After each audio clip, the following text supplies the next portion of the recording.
everyone, in today's video I'll tell you how to manage DPI settings in your device Moto G04s. In this video I'm going to show you how you can do it.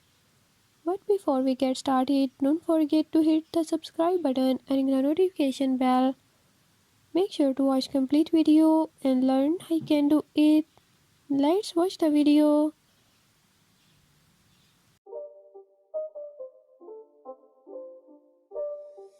It's not a game, it's a rich thing.